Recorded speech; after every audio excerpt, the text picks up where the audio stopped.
This is Advisor 3.0, a show designed to help you as a financial advisor elevate your professional practice, transform your clients' lives, and take your business to the next level. I am Abraham Okusanya. Welcome to the show.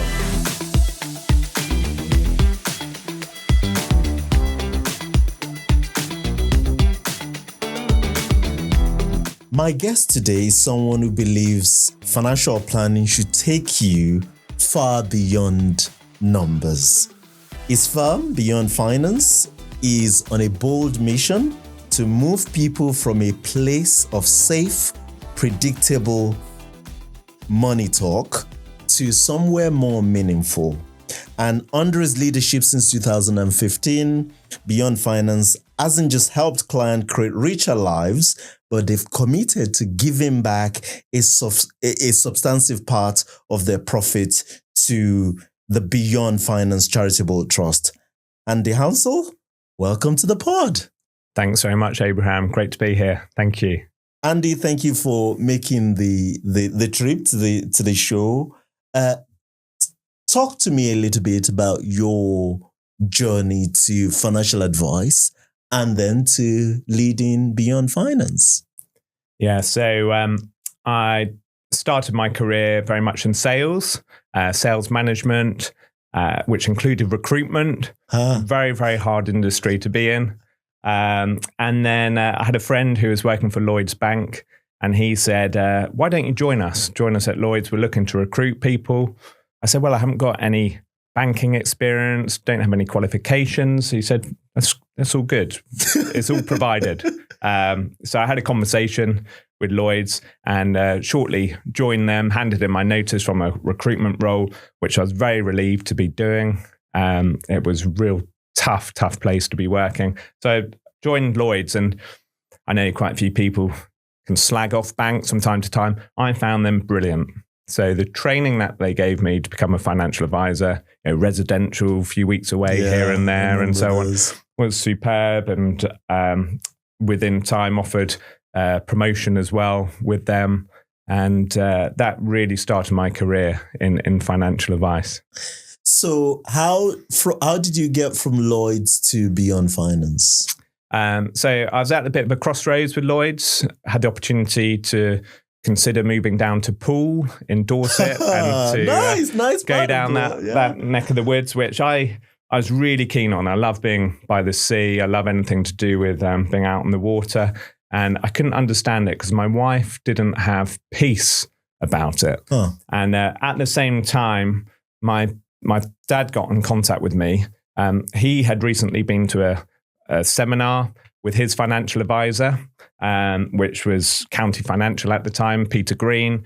And there was a question asked at that seminar of Peter Green.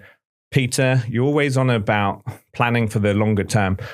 You're not getting any younger. What's your plan for the future?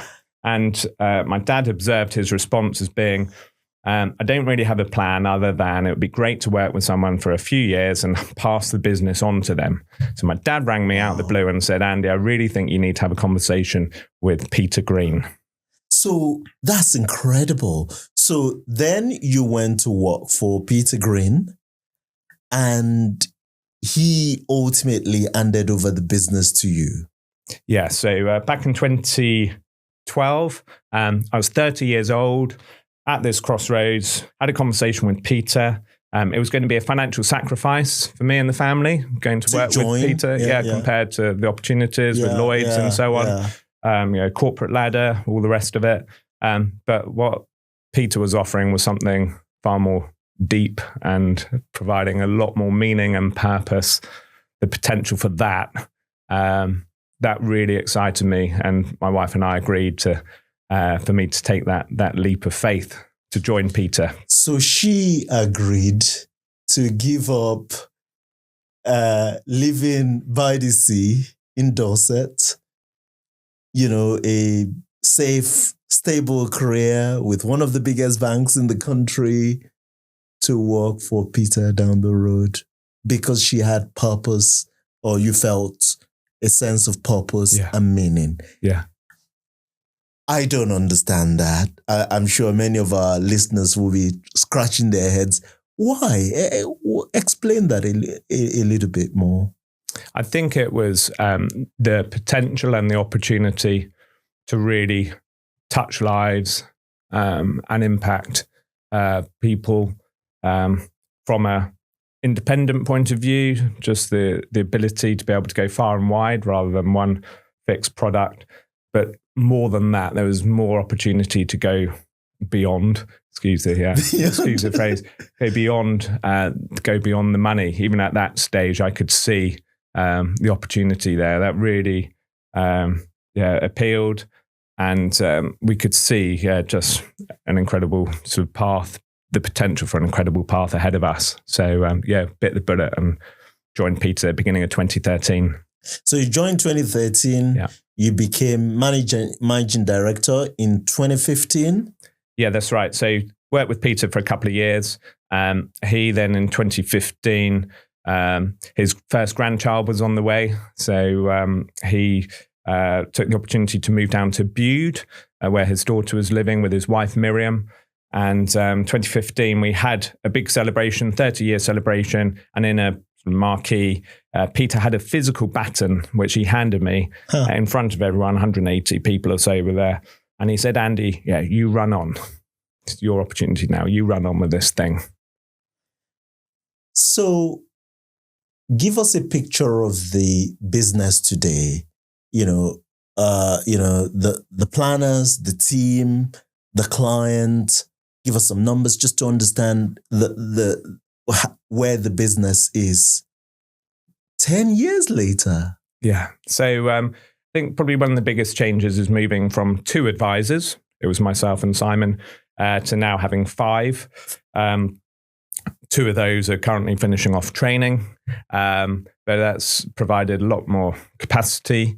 In terms of client numbers, we used to have about 700, but I would say 200 of those were very much legacy clients, whereby we didn't really have much of a relationship with them. As part of consumer duty a few years ago, took the opportunity to relinquish those, and it's given us more capacity and more time to work with the existing sort of 500 clients.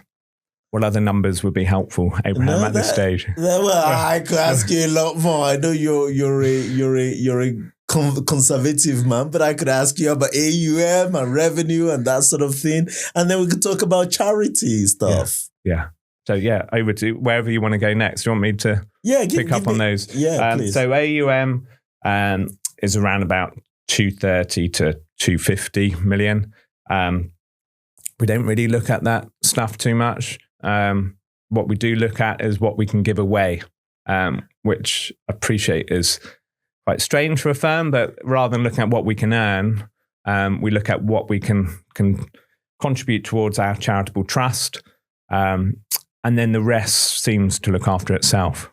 So let's talk about this charitable trust thing. So, why is that? What is the driver behind creating a trust and giving, I don't know the percentage, but a bunch of your profit to this trust? Yeah. So, we do give a significant proportion of profits to the trust.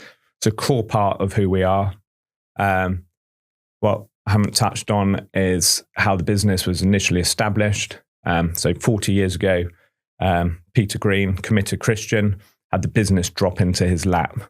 And he saw it at the time as a gift from God, having the business sort of almost out of the blue dropped into his lap, and his wife as well, Miriam. And from that moment 40 years ago, he set out to steward the business and to view it as God's business. And because of Peter's faith, as well as my faith as well, I'm also a committed Christian. We believe that God's given us everything, and to give back to him what is his seems only right, and to allow some of the blessing that we receive to almost overflow and pour out and give back to others who are less fortunate. So we look specifically to support the marginalised people in this world and within the UK. It gives a tremendous amount of purpose and value in terms of money and what we can be doing with it and what we can achieve together as a community. So, I mean, I've just come back from the US. I know it is very, what's the word? It's not uncommon in that part of the world that people actively bring their faith to business, to work. Not in a way that, sort of put other people off, but it's just who they are. That's not what we do in this country, though. But I mean, when we first had a conversation, met months back, nearly over a year, actually, I was struck by how, what's the word? How forthright you are in bringing your faith to business. Talk to me about that a little bit. Yeah, so I think it's just who we are. So from an authenticity point of view, we're just very open that is our faith, and that without that, it wouldn't be the business it is today. That gives a lot of motivation for doing things out of Jesus' love for us, loving others, caring for others, how we treat the team, how we think about the clients that we serve, what we do with the money that we generate. It all comes from that foundation of sort of a biblical foundation, but it's a foundation which, that is who we are, but we don't expect and anticipate other people need to have the same faith or have the same belief. That's up to them. And we don't want to judge people. And we have atheists who will phone us and say, look, we've seen your site, or we've heard about you. We really like what you do. We just don't have your faith. Will you see us? Will you work with us? We say, of course we will. Do you have team members who don't subscribe to the faith? Yeah, absolutely. Yeah. How do you navigate that? So I think by the very nature that people would come for an interview with us whenever we're looking to recruit, they understand our values, and they understand that part of those values is the fruit of the Spirit. So that's attributes various characteristics in terms of way to live by, which talks in Galatians in the Bible about love, joy, peace, patience, kindness, self-control. And that's how we look as a team to try and behave. And most people can want to subscribe to that, even if they don't have the faith underlying all of that, but they can appreciate and respect the values. And I don't know, I think I don't believe in lip service. I believe in action. Yeah. I believe that life is about how we actually live and actually what we do and what we do with our time and the choices that we make. And we take that pretty seriously, and that helps evolve things. And nothing stands still, even though, we think about Jesus reflecting his life 2,000 years ago. It's still absolutely current for today. And the teaching is amazing how it can be applied in that way in 2025. Incredible stuff. Talk to me about the ownership of the business, because in addition to, or unless I've misunderstood this, in addition to giving a bunch of your profits to charity, you also have some sort of employee ownership scheme. How does that work? Yeah, so that's come about fairly recently. So a couple of years ago, I was reflecting with a business coach who I've been working with for about 6 years. Had a tremendous impact on my life. That's David Scarlett. He's given me the space to think about, not only now, but about my future and so on. And I've been really blessed with the dividends that I've received from the business over the years. And one of the questions I regularly have in my mind is, how can I value the team more? And one of those things is, from a remuneration point of view, I just came up with a thought that, wouldn't it be great if we could be sharing more profits with the team, and for them to be able to participate in receiving dividends like I have, quarterly sums of money, which have really been great for me and my family over the years. And so this view of thinking that this is God's business, is not mine. I've been going through a process of becoming more open-handed, rather than, probably when I first took on the business from Peter 10 years ago, I I did have a tighter grip on things, but over time, I think I've had this appreciation that life is very temporary. My responsibilities with the business is only for a season, and to ensure that there is a succession for the business, that the business can go beyond me, beyond my time with it, is really healthy. So yeah, we've got this employee share scheme, means that team benefit from income, from dividends. And then when they leave the business, they hand the shares back. And when new people join, they can pick up those shares. So everybody seems to really appreciate the benefits of that, and gives us a really good blueprint for the future. And I think in the meantime, myself as a founder shareholder as well, class as founder shareholder, Peter and Miriam, we're really keen that our shares never end up in our estate. So we're making sure that they go into trust. It's really expensive, to be honest, going through this process, the amount of legalities, accountants, all the rest of it, a load of spade work. We're coming towards the end of that now, but just so keen that the business just doesn't stop on our deaths. And that's going to happen to all of us at some stage, and just the reality and acknowledging that. So. It's a very different approach that you see than you see, I guess, in the wider industry. And I want to dig into this a little bit, if you don't mind, which is financial advice today is a very different business in terms of valuation, and there is tons and tons of buyers in the marketplace, private equity driven type buyers.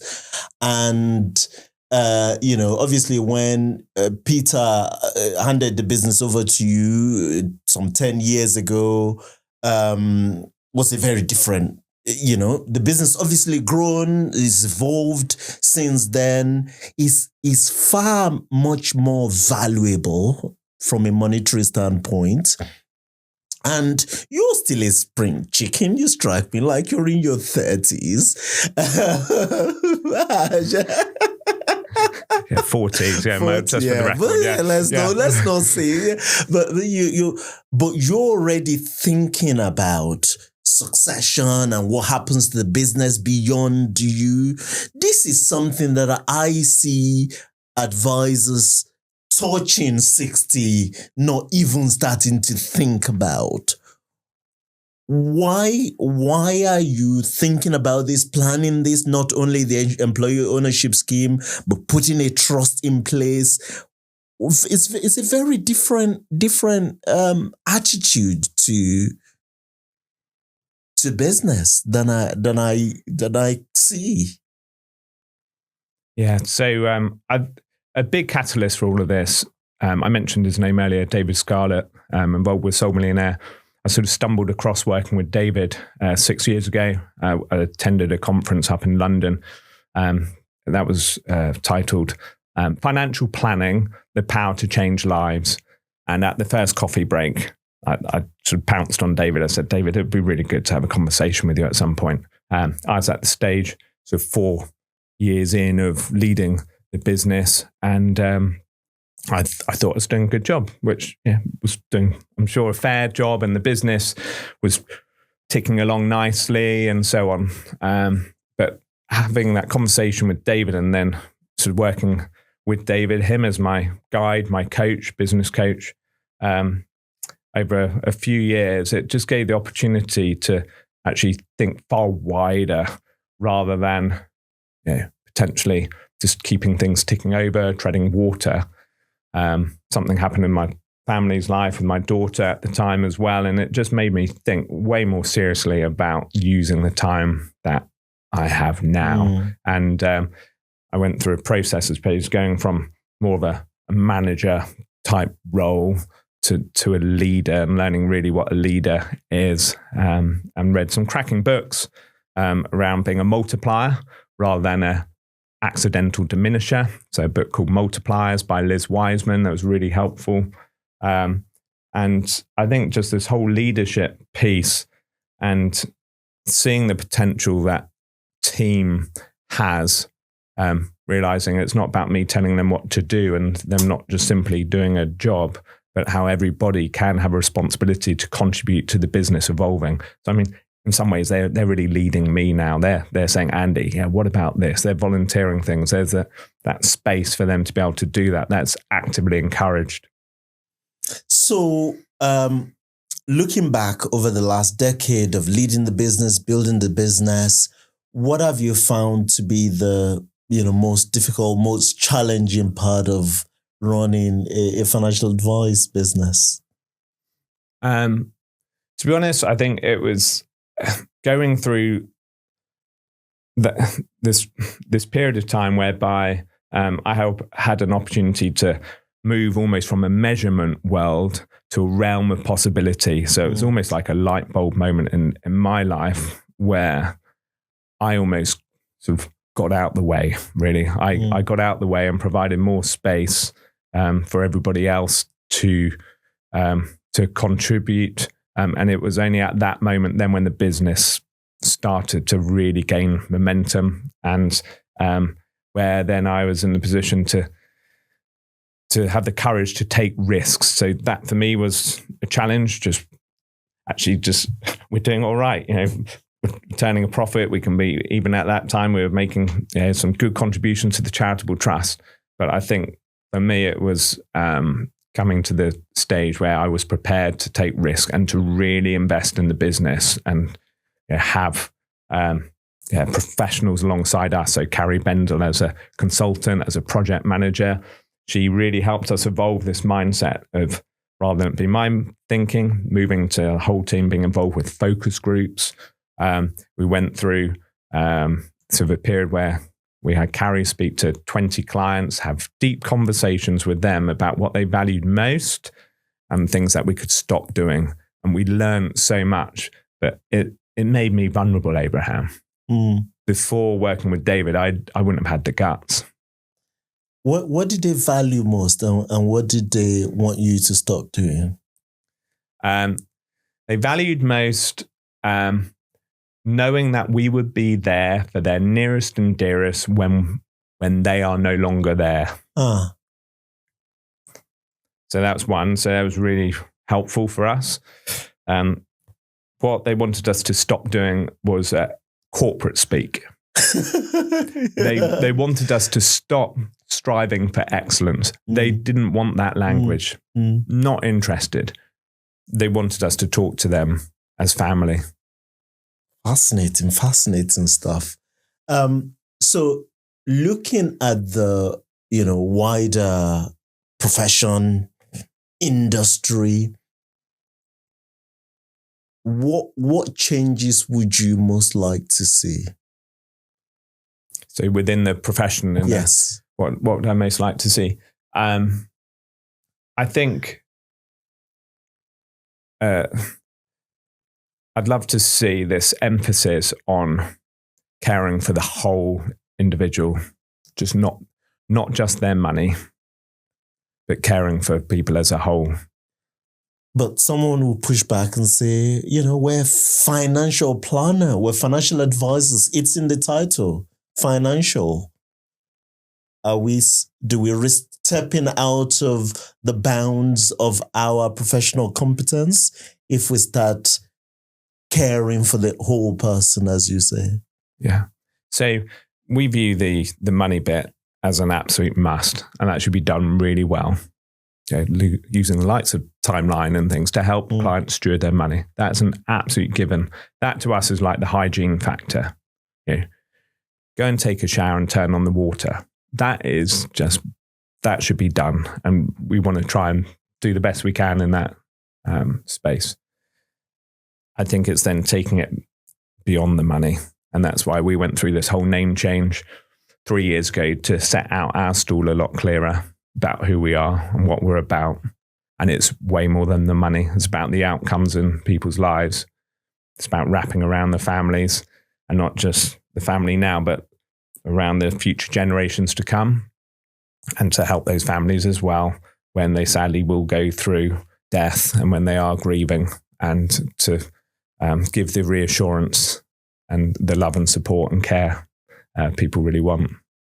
So let's look forward to, say, the next decade, the next 10 years for the business. describe to me the sort of, where you see the business. What is it? What's different? What is the same? How do you anticipate, the next 10 years going for the business? Yeah, so I don't expect us to stand still. I've mentioned focus groups. They are a big benefit to us as a business. Focus groups for marketing. We currently, up till now, have really sort of battened down the hatches, haven't really put ourselves out there. Yeah. We don't necessarily want to go and set the world alight at all, but we've recently taken on a guy called Josh Raisin as a sort of trainee financial planner, and he comes from a marketing director background.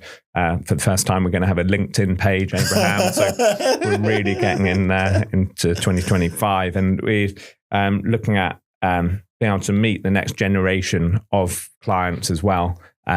So currently, Josh and Maria as well, who joined us about 3 years ago, also coming towards the end of her training as a fully qualified financial planner. They'll be going into schools and getting more involved with the community, but also just this whole piece around the children of existing clients. We look at the client community we work with, and they are getting older. Yeah. And it would be easy for us to just dine out on the success of the past, but back to this stewardship point, we can't. We need to make sure that we are evolving and that we are serving the next generation as well.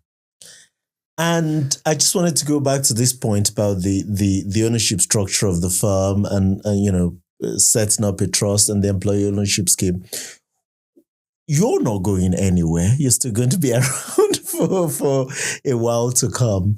But it is the intention ultimately that, when that time comes and you want to move on to other things, I don't like the word, retire or whatever, that the business will carry on, more or less in the current format rather than being transitioned into or acquired, or it is the intention to build a business that transcends generations. Is that the right phrase for it, or am I getting this completely wrong? It's a brilliant phrase, Abraham. Really good. It's exactly that, the latter, to transcend future generations rather than a business getting ready to be acquired. We do not want to do that.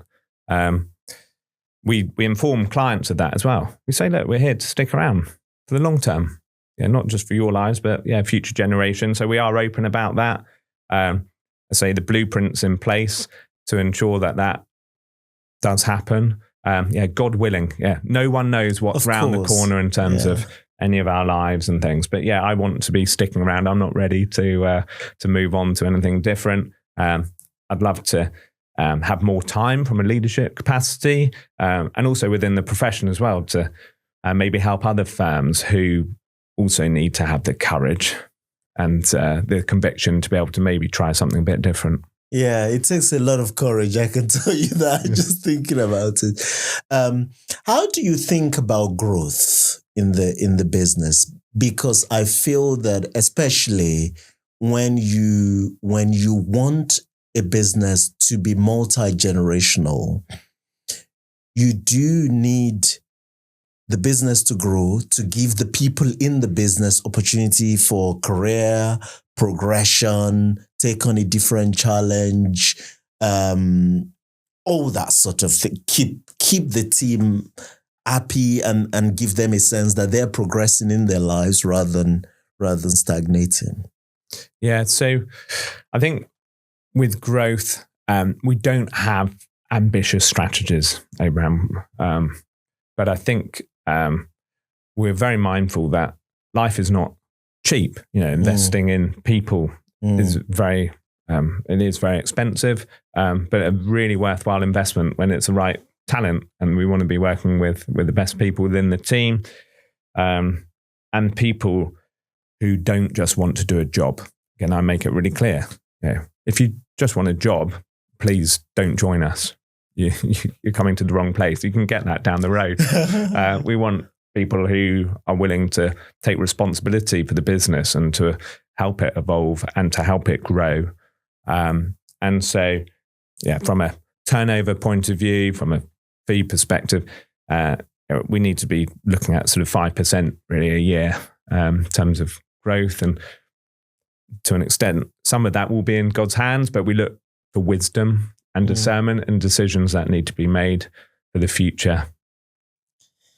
Fascinating stuff. Sorry, one other question and I'll wrap this up, I promise, which is, so you mentioned Carrie Bendel, you mentioned David Scarlett, who are the other professionals who are involved in helping you plan and think about this structure that you've created? I imagine there'll be lawyers who look at it. Who are the other professionals or advisors who've helped in that regard? Yeah, so David and Carrie have been the main ones who've helped us evolve the business over time, with our accountant on board, and it is specialist lawyer. To be honest, Sue Croucher, our operations director, she has been amazing, because in terms of sorting out all the legalities and being the go-to, she's taken a lot of responsibility off my shoulders, and has made things happen. And it's been really good to just, even with Sue, honour her and sort of give her that role and that position, which she was already doing, but to be able to recognise her for that has been great. Fascinating stuff. I'll let you have the last word, in terms of reflection. Is there anything that you would like to leave our, mostly financial advisor audience to, think about in terms of your journey and, the wider, profession? I think just that I would encourage the wider profession to take some risks. I think it's worth just reflecting on where you are now, and be open to maybe doing things in a slightly different way. I've spoken to quite a few people in the profession who just say they're too busy. They're too busy to be thinking about any of this stuff. I was the same. I was way too busy. And so I benefited from not doing it on my own, having the right people around me. I thank God for that opportunity to meet with David in 2019. That was an absolute catalyst. But if anyone wants to reach out to me, feel free to. Be happy to just have a conversation at some point.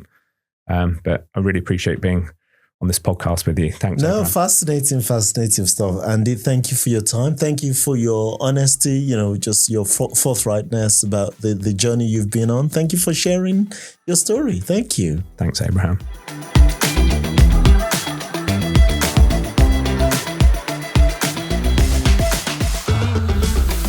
That's a wrap on today's show. Massive thanks to my production crew, especially Jake Osha, Melissa Canham, and the entire team. And of course, to our sponsor, Timeline, the market-leading provider of integrated planning technology and model portfolio service to advisors. I do hope you've enjoyed today's show. Head over to Apple Podcast and give us your review there. Until next time, goodbye.